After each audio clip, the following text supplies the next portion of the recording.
में तेज बारिश हो रही थी। ऐसे में सब पक्षी अपने अपने घोंसलों में बैठे हुए थे। रानो चिड़िया भी अपने घोंसले में ही थी। उसके पास खाने के लिए दाना भी था और पानी भी था। वो कभी भी खाली नहीं बैठती थी, हर समय कोई ना कोई काम करती रहती थी। बारिश काफी तेज हो गई है। अगर बारिश रुक जाए तो क्यों ना इस बारिश के पानी से फायदा किया जाए। क्यों ना मैं फसल उगा लूं, इससे हमें भोजन भी नहीं ढूंढने जाना पड़ेगा और हमें घर बैठे भोजन मिलेगा। ये सोचकर वो सो जाती है। फिर अगली सुबह बहुत रोशन थी और धूप भी निकली हुई थी। तब रानो चिड़िया कहती है, अब तो लाडो भी काफी ज्यादा मेहनती हो गई हैं, तो क्यों ना मैं उसे अपने साथ ले लूं। वैसे भी मुझे गेहूं की फसल की ज्यादा जानकारी नहीं है। ये कहकर रानो चिड़िया लाडो के पास जाती है। तब लाडो उससे कहती है, आओ आओ रानो बहन, बारिश तो अच्छी हो गई। वैसे भी जरूरत भी थी बारिश की, क्योंकि हर तरफ सूखा पड़ गया है। हाँ बहन, अब बारिश से जंगल में फिर से रौनकें आ जाएंगी। लाडो बहन, मैं बैठी हुई थी कि तभी एक आइडिया आया मेरे दिमाग में, इसीलिए मैं तुम्हारे पास आई हूँ। हाँ हाँ रानो चिड़िया, बताओ क्या बात है। मैंने सोचा है क्यों ना हम इस बारिश के पानी से फायदा लें। पास में जो भरा हुआ खेत है, क्यों ना वहाँ पर हम गेहूं की खेती कर लें। हाँ रानो चिड़िया, तुम बात तो बिल्कुल सही कह रही हो। वैसे भी गेहूं खाए हुए मुझे बहुत दिन हो गए हैं। पहले तो जब भी मेरा गेहूं खाने का मन करता था तो मैं इंसानों की बस्ती में चली जाती थी, लेकिन अब तो इंसान भी बहुत जालिम हो गए हैं। हर किसी के बगल में बंदूक होती है। अब जब हम खुद के गेहूं उगा लेंगे तब हम खुलकर खाया करेंगे। लेकिन बहन, एक और वजह है, मेरे पास गेहूं के बीज नहीं है। तुम उसकी चिंता मत करो, पास वाले जंगल में मेरे एक रिश्तेदार रहते हैं। मुझे उन पर पूरा विश्वास है कि उनके यहाँ से हमें गेहूं मिल जाएंगे, जिन्हें हम बोलेंगे। तो फिर चलो बहन, मैं अभी चलती हूँ, वैसे भी मैं फ्री हूँ। चलो चलो रानो बहन, मुझे भी कोई काम नहीं है। फिर दोनों पास वाले जंगल की तरफ चल देते हैं। अरे आओ आओ बहन, कैसे आना हुआ? सब कुछ ठीक तो है ना? और ऐसे कालू कौवा उनका स्वागत करता है। हाँ हाँ, सब ठीक है। वो क्या है ना, बात ये है कि मैंने और रानो चिड़िया ने एक प्लान बनाया है गेहूं की फसल बोने का। बहुत अच्छा, अब तो बारिश भी हो गई है और गेहूं की फसल बोने के लिए मौसम भी अच्छा है, पानी भी मिल जाएगा। लेकिन एक परेशानी है कि हमारे पास गेहूं के बीज नहीं है। अगर आप हमें गेहूं के बीज दे दो तो आपका बहुत एहसान होगा। इसमें एहसान वाली क्या बात है, ये तो कारोबार वाली बात है। आप मुझसे गेहूं ले जाओ, जब आपकी फसल हो जाए तब आप मुझे उसके बदले गेहूं दे जाना। हाँ ये ठीक है, मुझे तो कोई एतराज नहीं है, लेकिन आप रानो चिड़िया से भी पूछ लो। नहीं नहीं बहन, मुझे भी मंजूर है। आप बड़े हो, आप जो फैसला कबूल करोगे मुझे सब मंजूर है। तो ठीक है, आप यहीं बैठो, अब मैं अभी आपके लिए गेहूं के बीज लेकर आता हूँ। फिर कालू कौवा गेहूं के बीज लेने जाता है और कुछ ही देर में गेहूं के बीज लेकर बाहर आ जाता है।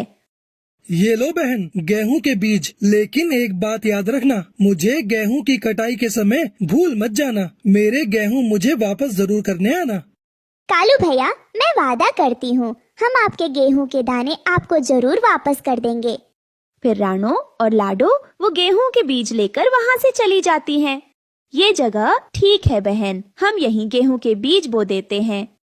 ये कहकर वो दोनों उस खेत में अपने गेहूंओं के बीज बो देते हैं। तब रानो चिड़िया कहती हैं, बहन अब चलो घर चलते हैं, अब हमारा काम तो खत्म हो गया, अब कुछ दिनों बाद आकर फिर एक बार देख लेंगे। हाँ चिड़िया बहनाएं, चलो अब हम चलते हैं, वैसे भी मैं थक गई हूँ। फिर वो दोनों अपने अपने घर चले जाते हैं। ऐसे ही कुछ दिन बीत जाते हैं। एक दिन रानो लाडो के पास आती है, बहन अब तो कई दिनों से बारिश भी नहीं हुई है, चलो चलकर हम अपनी फसल को देख आते हैं कि कहीं हमारी फसल सूख तो नहीं गई है। हाँ हाँ, मैं भी तुम्हारे पास आने वाली थी। अगर पानी सूख गया तो हमारी गेहूं की फसल बर्बाद हो जाएगी। फिर वो दोनों अपनी गेहूं की फसल देखने के लिए निकल आते हैं।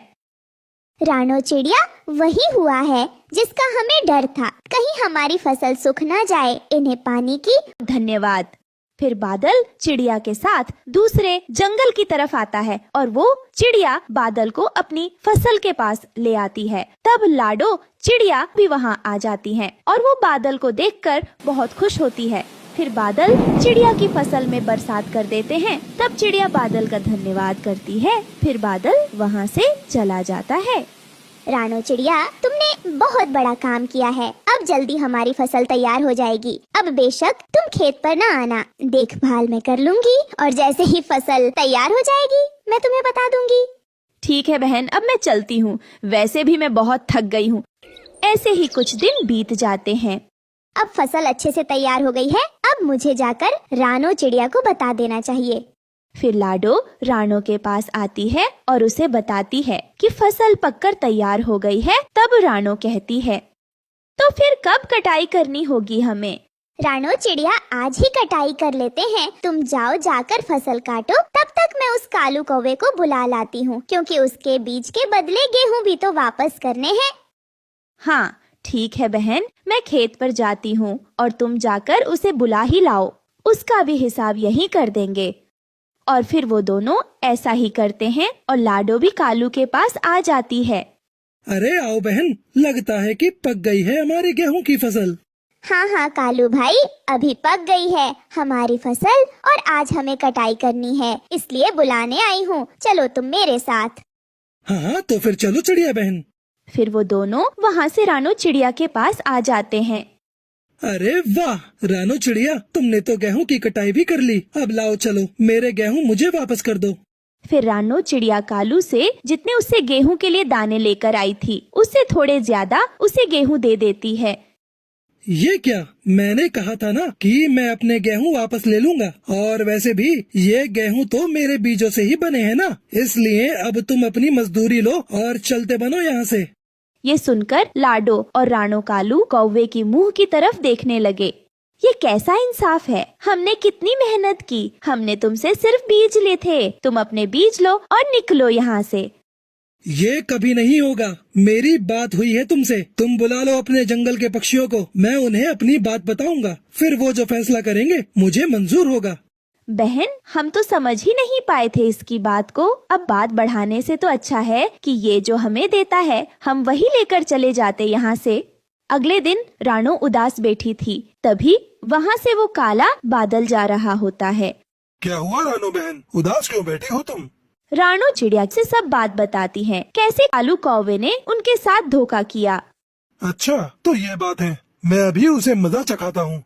वो काला बादल गुस्से में कालू कौवे के घर के ऊपर जाकर जोर जोर से बरसने लगता है, जिससे उसका घर टूट फूट जाता है और वो सारा अनाज बारिश में भीग जाता है। इस तरह कालू को उसके किए की सजा मिल जाती है।